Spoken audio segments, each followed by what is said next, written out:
Good morning, everyone.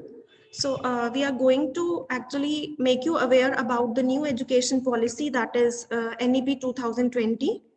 So for that, I'm going to share a PowerPoint presentation with you people, and I will give you a brief about it, that what actually it is about.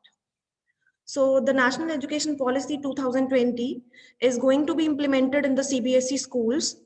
And for that, the vision of the policy is basically to provide high quality education to compete in this global world. And if we talk about the key principles of this policy, the respect for diversity, use of technology, emphasizing the conceptual understanding and encouraging critical thinking and creativity. These are the main principles that are to be undertaken under this policy. Talking about the structure of this policy, the structure is basically given, the name you can say 5 plus 3 plus 3 plus 4, in which the first 5 years are the foundational stage, in which 3 years are for the age group 3 to 6, in which the child will go to the Anganwadi, or you can say the preschool education will take place. And the next 2 years for the age group 6 to 8 will be for class 1 and 2. If we talk about the second one, that is 3, that is the preparatory stage, in which class 3 to 5 will be covered, and the age group will be 8 to 11 years. The next 3 is for the middle stage, that is class 6 to 8, and the age group will be 11 to 14 years. If we talk about the last one, that is the secondary, that is class 9 to plus 2, and the age group will be 14 to 18 years. So this education policy will shift the education to the competency-based teaching, learning, and assessment, in which reducing curriculum to the core essentials to minimize rote learning will be emphasized, and promoting of sport integrated and art integrated learning in the classroom will be emphasized.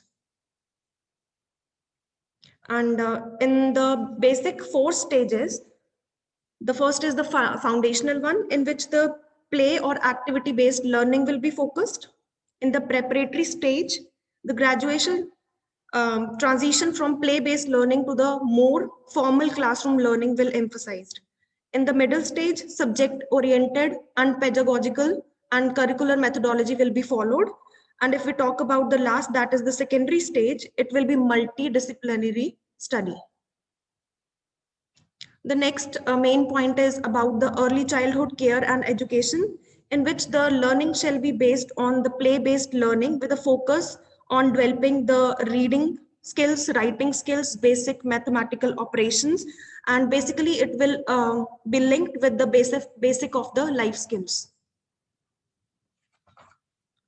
Then if we talk about the next, that is the foundational literacy and numeracy that will be attained by grade 3.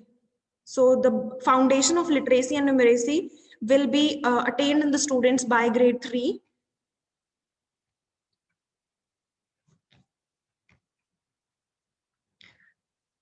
Some steps will be taken to bring the children back to school and prevent the dropping out of students. And if we talk about the highlights, so you can see on the screen that the competency-based education will be there, integration of subjects will be done, development of scientific temper will be emphasized, and there will be no hard separation between the curricular, co-curricular, and extracurricular activities, and emphasis will be on the digital literacy. Multilingual teaching will be promoted. So this is the encouragement of the 21st century skills in the classroom, that digital literacy will take place, problem solving, communication, critical thinking, creativity, health and fitness, social responsibility, ethics, and scientific temper, and basically the collaboration will take place. So there are some subjects, contemporary subjects will be introduced, like artificial intelligence, holistic health, data science, organic living, design thinking, machine learning, etc. will take place. There are some basic key principles also. You can say that year-long course during grade 6 to 8 will be decided by the states and the local communities. And mathematics and computational thinking will be introduced in the middle stage. Emphasis will be given to the vocational education.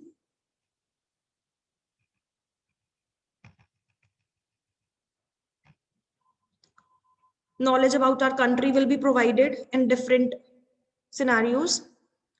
The health education will be promoted, and basically the languages of India, that is a fun project activity in school, will be familiarized with the diversity of languages in the country. The mother tongue or the home language or local language as a medium of instruction wherever possible until at least grade 5, but preferably it will be till at least grade 8.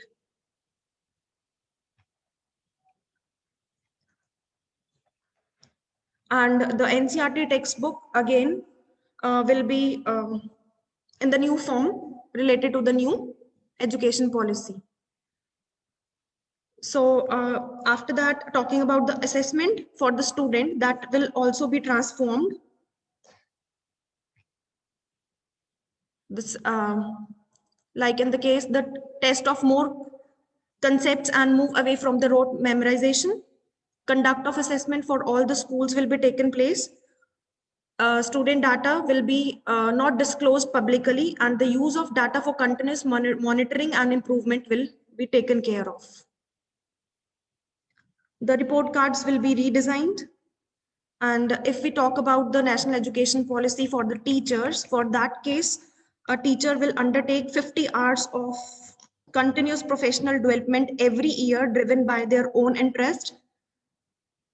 Different webinars and different workshops will be attended by the teachers to promote this or to implement this national education policy.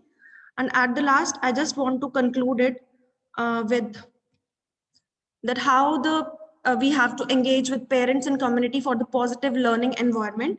So these are some points that have been given, that we have to inform the parents about expected learning outcomes, portfolios, home assignments, etc. We have to sensitize parents of children with physical and learning disabilities, first generation learners. We have to make home visits if possible and necessary. Arrange workshops on parenting and particularly on exam related anxieties and other stress, and engage with parents to deal with substance abuse, sexual orientations, and other adolescence issues. Constantly send information about the activities in the school and child's progress. Send portfolios back to parents for review and feedback.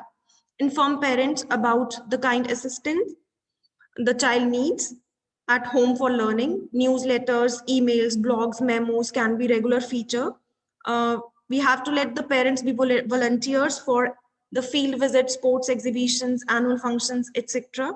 We have to make a representative for the PTMs and organize specific events only for the parents. So we have to involve basically the parents and the community out to outreach the work undertaken by the school. So this is all about this national education policy. So I hope you people are clear with these points. I will share the PPT with you people. You can go through it again. Thank you so much for attending. Thank you.